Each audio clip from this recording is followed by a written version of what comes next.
সহজে জাপানি ভাষা। চলুন শুরু করা যাক।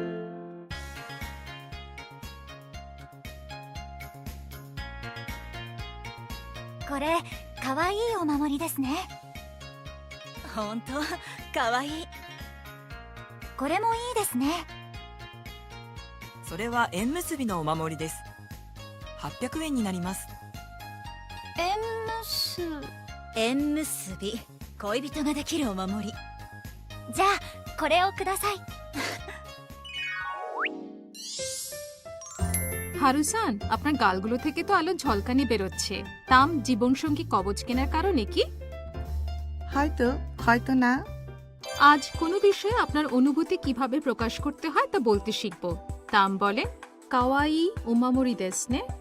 কাওয়াইয়ের মতো ই উচ্চারণ দিয়ে শেষ হওয়া বিশেষণের পর লক্ষিত বস্তুর নাম এবং শেষে দেসনে ব্যবহার করে আপনি কোনো বিষয়ে আপনার অনুভূতি প্রকাশ করতে পারেন।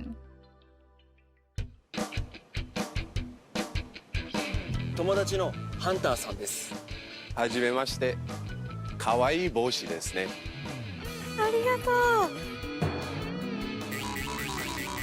すごい筋肉ですね。鍛えてますから。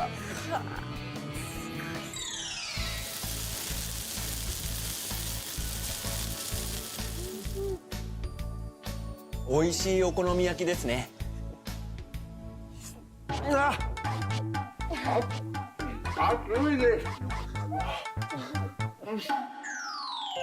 পেশিবহুল চেহারা হলেই যে আপনি সবকিছু পারবেন তা কিন্তু নয়।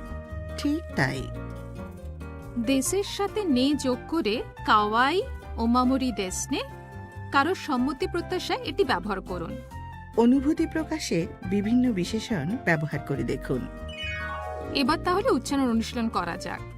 কাওয়াই ওমামোরি দেসনে, কাওয়াই ওমামোরি দেসনে। ট্রিপটিক। জাপানের শিন্তো এবং বৌদ্ধ মন্দিরগুলোতে বিভিন্ন ধরনের কবচ পাওয়া যায়। জীবনসঙ্গী কবচ ভালোবাসার মানুষকে খুঁজে পাওয়ার জন্য ব্যবহৃত হয়, তবে ব্যবসায়িক সম্পর্কের ক্ষেত্রেও এটা কাজ করে বলে শোনা যায়।